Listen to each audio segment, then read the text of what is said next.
মসজিদৰ ইমাম সাহেব আপোনালোকে দেখা পাইছে এয়া হৈছে মসজিদৰ ইমাম সাহেব তেওঁৰ পত্নী এয়া কেমেৰাত বুৰকা পিন্ধা আপোনালোকে দেখা পাইছে আজি নিজৰ পত্নীক আপোনালোকৰ সন্মুখত কেমেৰাত আজি আগবঢ়াই দিছে ইমাম সাহেব তেওঁ ইমান দিনে ভাবিছে বিছনাত ছটপটাই মৰি যাম তথাপি নিজৰ পত্নী কন্যা ফ্যামিলি কেমেৰাত নানু তেওঁ মোক কৈছে মই লাগিলে মৰি যাম তথাপি কেমেৰাত কেতিয়াও নাহু ধৈৰ্যৰ মানে যি ৰছিডাল ছিঙি গ'ল অৱশেষত কেমেৰাত আহিবলৈ বাধ্য হৈছে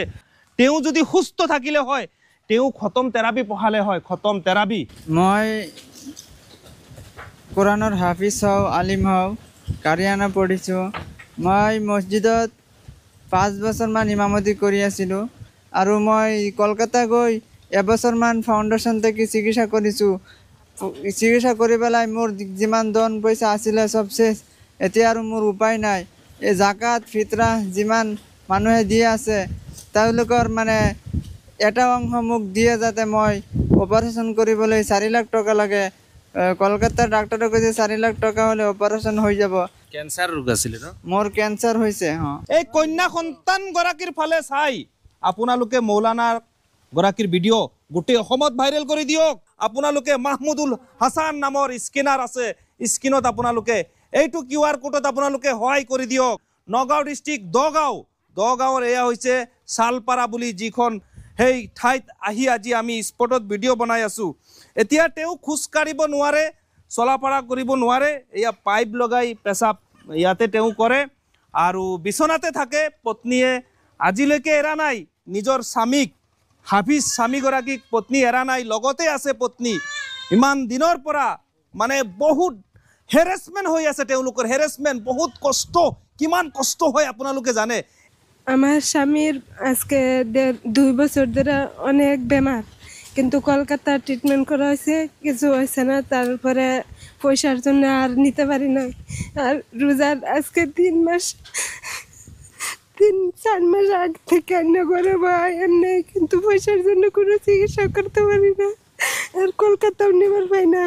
আজি ক্যামেরাত পিতৃয়ে কান্দি আছে মাতৃ কান্দি আছে আজি পত্নীয়ে কান্দি আছে ইমান সৰু 3 বছৰীয়া কণমানি গৰাকী কান্দি আছে ইমাম সাহেবে কথা পাতা সময়ত কান্দি আছে কান্দুনৰ বাহিৰে তেওঁলোকৰ একো উপায় নাই ৰমজানৰ খাতিৰত প্লিজ অসমবাসী ৰাইজ এই গৰাকী ইমাম সাহেব পুৰাণে হাফিজ এই গৰাকী মৌলানা মসজিদৰ ইমাম সাহেব আপোনালোকে তেওঁ ভাল হৈ যোৱাৰ পাছত নমাজ পঢ়িব কোৰাণ পঢ়িব তেওঁলোকে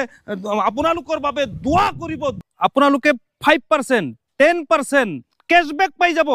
টিভি ৰিচাৰ্জ কৰক মোবাইল ৰিচাৰ্জ কৰক ধৰক টিভি ৰিচাৰ্জ 300 কৰিছে আপোনালোকে পাই যাব 300 ৰ পৰা 10% আপোনালোকে ডাইৰেক্ট মোবাইলত কেশবেক লগে লগে ৰিটাৰ্ণ পাই যাব ধৰক আপুনি মোবাইলত আপুনি ৰিচাৰ্জ কৰিছে 200 আপোনালোকে লগে লগে মোবাইলত 5% 10% লগে লগে আপোনালোকে কেশবেক আপোনালোকে পাই যাব আৰু এইটো এপত আপোনালোকে শপিং কৰিব পাৰে বহুত ফেসিলিটি আছে যেনেদৰে Jio Airtel app phone pay Google pay সেই সবসমূহ এপত কিন্তু ৰিচাৰ্জ কৰিলে কিন্তু তেওঁলোকে কেশবেক নিদিয়ে কিন্তু এইটো এপ আপোনালোকে ডাউনলোড কৰিলে ইয়াতে কেশবেক পাব 5% 10% গতিকে ডেসক্ৰিপচনত মই লিংক দি দিছো লগতে কমেন্ট বক্সত মই লিংক দি দিছো লগতে ডাইৰেক্ট প্লে ষ্টৰত গৈও আপোনালোকে অল পে চাৰ্জ কৰিলেও পাই যাব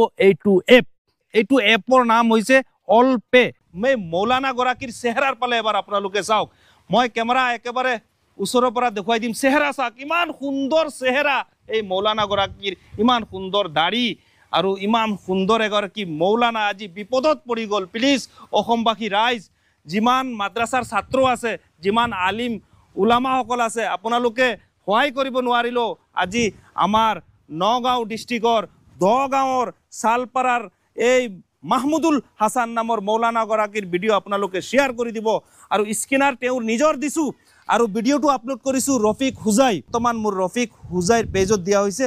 যিমান পাৰে আপোনালোকে প্লিজ সহায় কৰি দিব